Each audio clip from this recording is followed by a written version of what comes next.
Hello and welcome back. This time we're in Cambridge, the famous old university town on the River Cam. Behind me we have the Bridge of Sighs, named after the Venetian Bridge, and St John's College.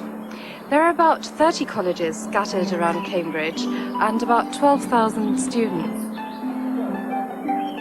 In our programme today we'll be taking a closer look at the work of a teacher and the British educational system.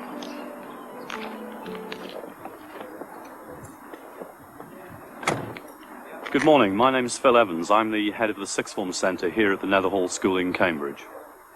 Well, Netherhall's an 11 to 19 mixed comprehensive school. 11 to 19 being the ages of the students that we take within there. Mixed because it's mixed sex, boys and girls, and comprehensive in that we don't select students according to their academic ability, so it's a broad range of students' ability within that. Phil teaches geography. To remind you where we left off last lesson, which is with that brief introduction to the write-up that we're going to be doing from the Norfolk field trip that we were all on last week. And then I want to spend some time before the end of the lesson, perhaps 10 or 15 minutes, talking about the actual past A-level question that you've actually got to do as part of the work. Okay? Phil's students are learning geography in the sixth form, where they spend their last 2 years at school. These sixth formers are working for A-levels, advanced level examinations, which they take at the end of their final school year. We travelled on that day from Sheringham, where we were based in the youth hostel, moved along the coast towards King's Lynn, and it was Wells next to sea, if you remember, was the town that we decided to descend upon, and it was the dune systems that had a heavy management input there that we decided we were going to do our study on. They've been doing field work, going outside the classroom and investigating the environment at first hand.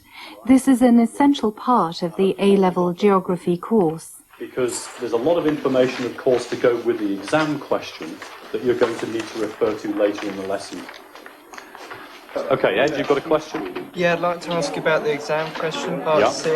At the bottom it says, annotate the base map, figure 12. Yeah. Figure 11, the one they mentioned at the top on there, is actually the sketch map that you've got on the other side of the question paper. Okay?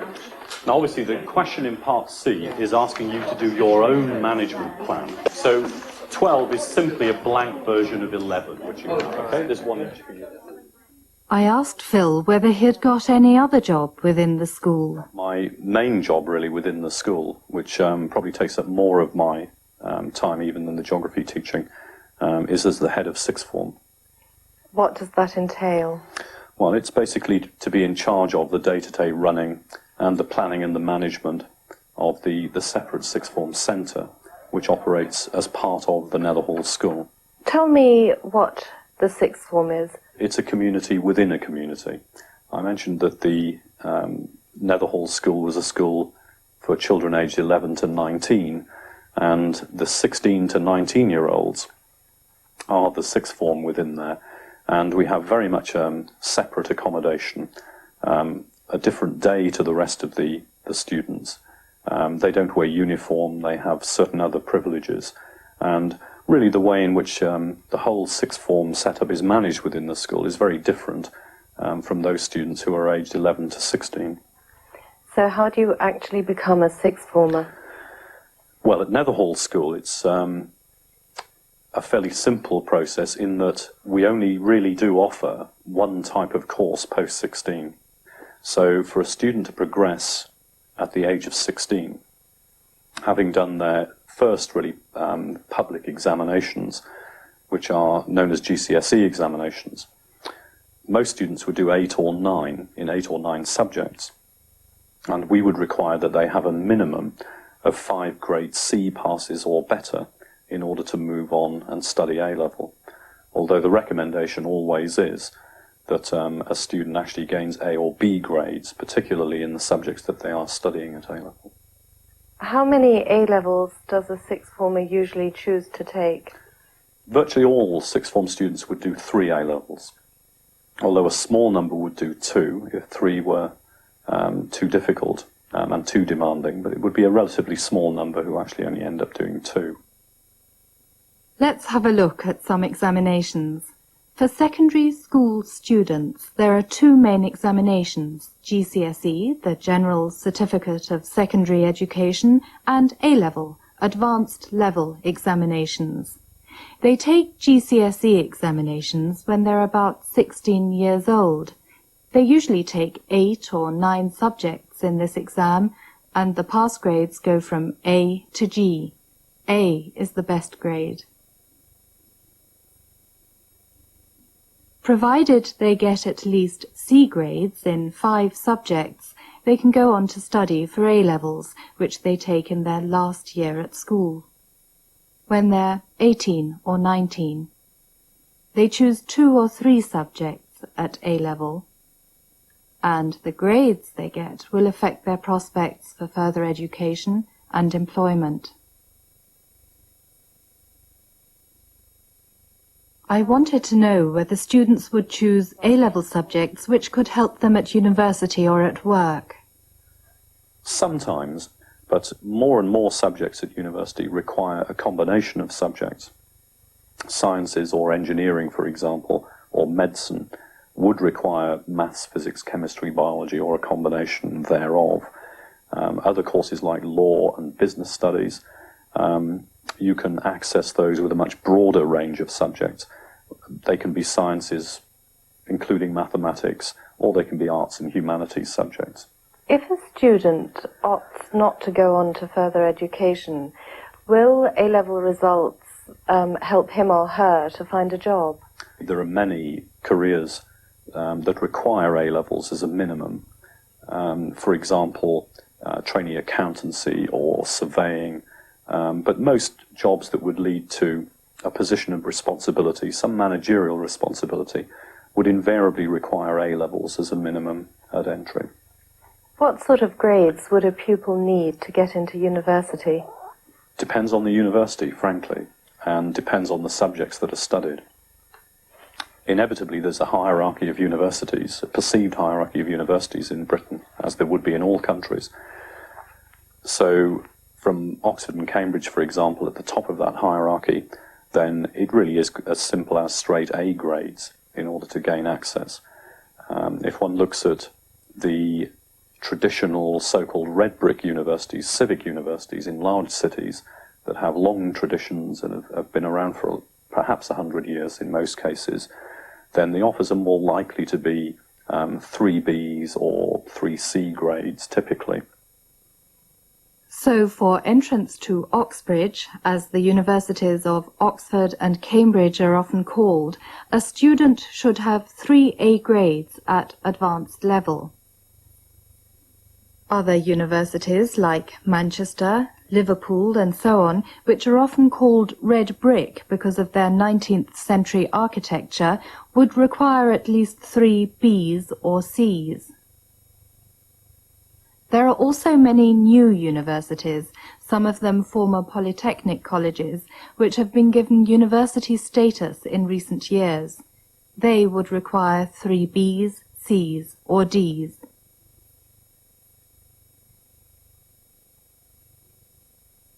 Phil told me about a typical day at school. A typical day would start at 8:40 in the morning when the students arrive. There would be either a registration period with a form tutor or a group tutor, or there may be an assembly for the particular year group on that morning. An assembly is a gathering of students within a particular sector of the school. It's an opportunity for us as a community to get together and to share information. Here, Nick Williams, the deputy head teacher, is talking about the importance of revising for examinations. When you go into those examinations, however, you may have done well in your coursework so far, but if you want to achieve the higher level grades at GCSE, A's, B's, C's, it's not enough just to do well in your coursework. The first lesson starts at 9:05, and the last lesson of the day, the 5th lesson of our day, ends at 3:40. And what happens halfway through the day? Is there a break for the pupils? Yes, there are two breaks, in fact, one in the morning, one in the afternoon, mainly to allow us to move pupils and move teachers from one site to another, because our buildings are not all on the same site. But of course it also gives everybody a chance to have a breather between the lessons in those two parts of the day. And then halfway through the day, at 12:25, we actually have a lunch break, a rather longer lunch break for everyone.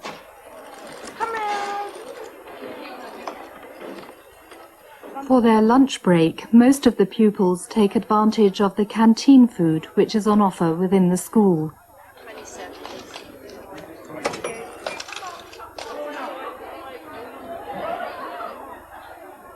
The canteen is popular with the teachers too.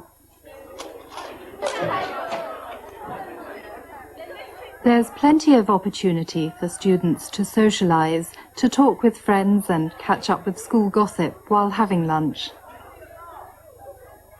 The lunch break also allows time for other activities.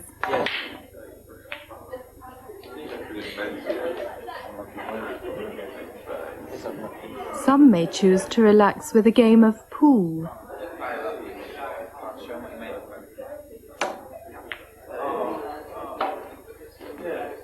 Others use the break for private study in the sixth form common room.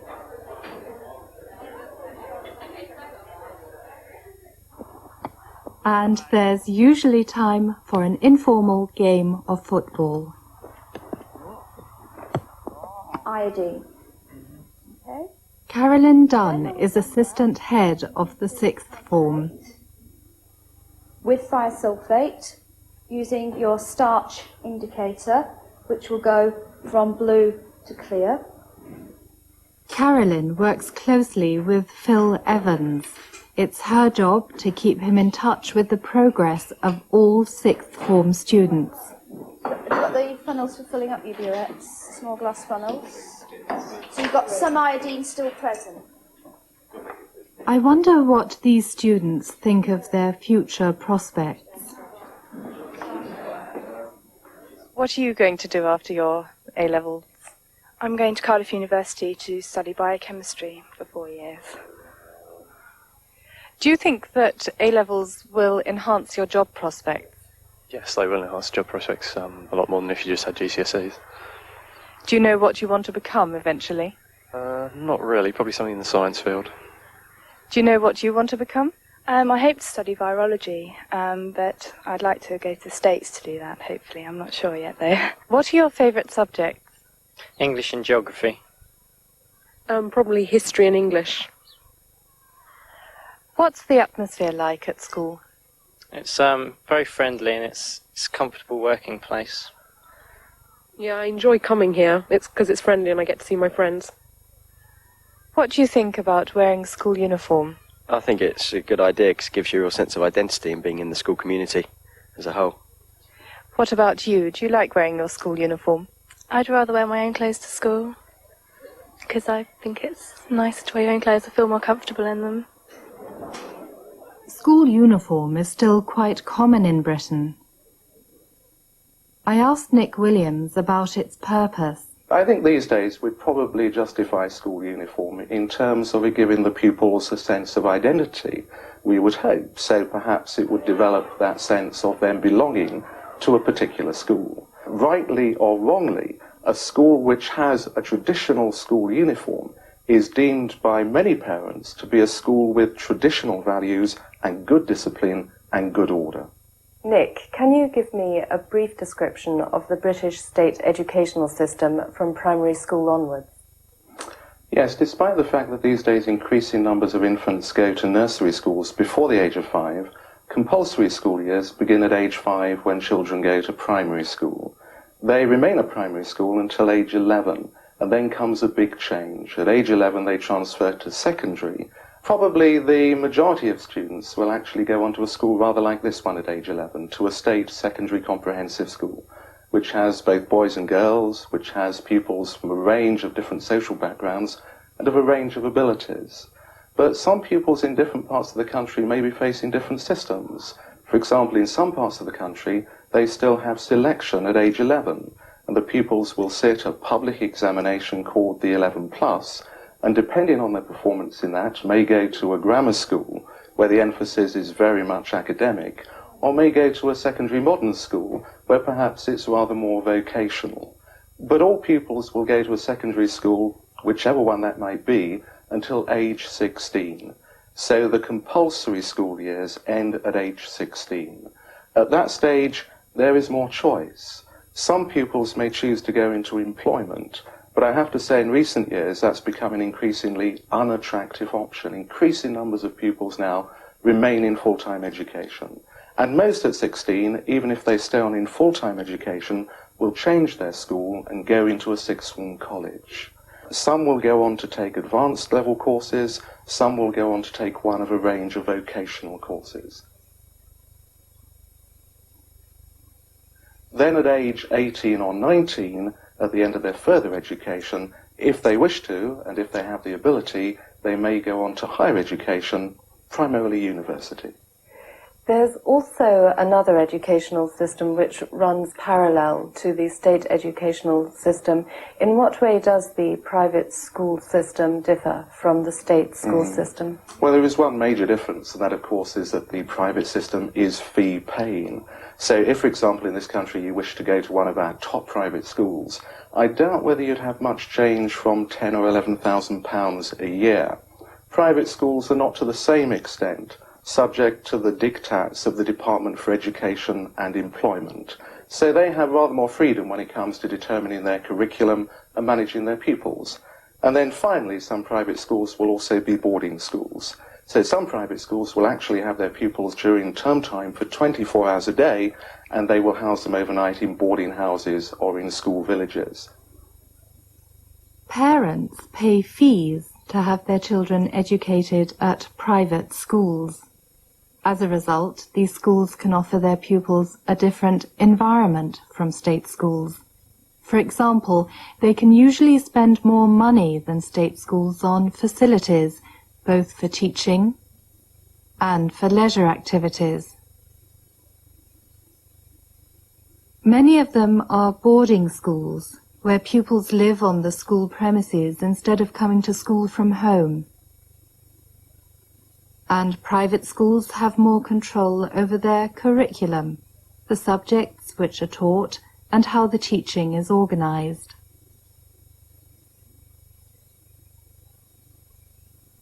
What about your form? I asked Nick if any students from Netherhall went to Cambridge. Yes, a few. Year by year, some of our sixth formers will go on to go to one of the Oxford or Cambridge University colleges. But I have to say, for the most part, most of the students in this school would probably not choose to go to Cambridge University in spite of its very high academic reputation. This is largely because in this country, traditionally, students tend to go to university, which is some distance away from their hometown. What about you? Which university did you go to?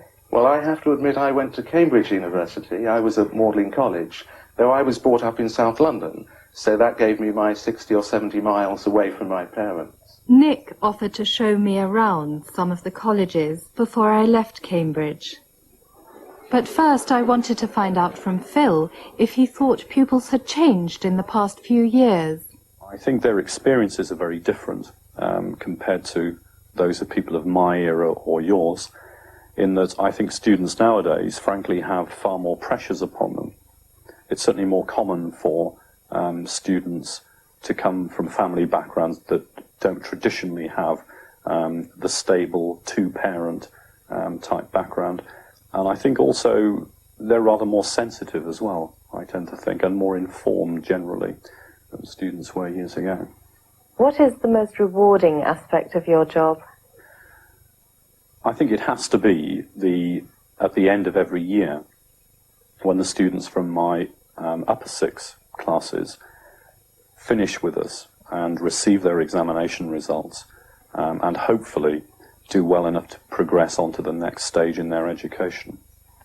What would you say to a pupil who is thinking of becoming a teacher? I think the first thing I'd probably say to them is consult a psychiatrist.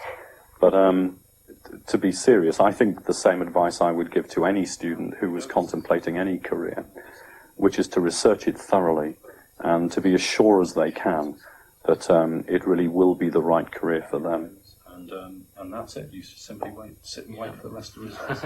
Okay? Yeah. Do you enjoy being a teacher? I certainly do. I've been doing it so long now, I really couldn't conceive of doing anything else, to be frank. And yes, there are difficulties, and there are times when the job feels impossibly difficult, but those occasions are far outweighed by the rewards of the job. What do you do in your leisure time? The thing I enjoy doing most of all, I think the thing that's the perfect antidote to a difficult day at school, is playing with the children, especially when there's an opportunity to go outside. So I think the summer is better than the winter from that point of view. We've got some very lovely local parks in this Cambridge area.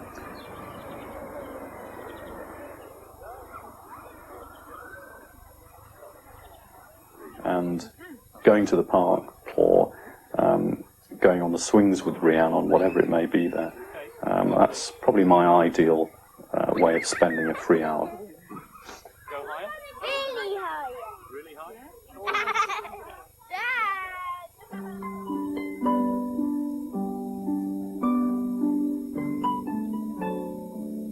Punting on the River Cam, a favourite pastime of students. But it's not as easy as it looks. It's a wonderful place, especially in spring, when the backs of the colleges are carpeted with daffodils and other spring flowers.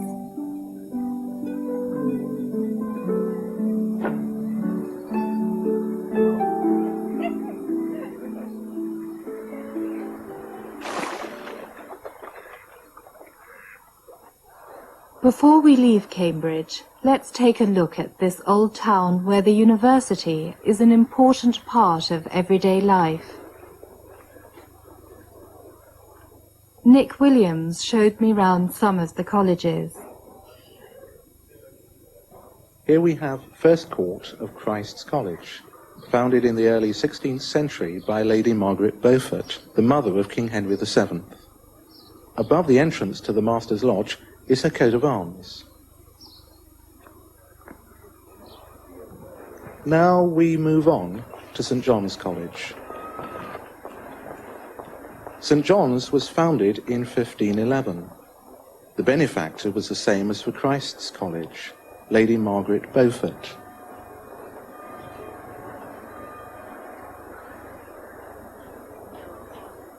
Over there is the college chapel, built in the 19th century. The great romantic poet William Wordsworth was an undergraduate here in the late 18th century. At Oxford, Cambridge and other British universities, students who have not yet taken a degree are called undergraduates.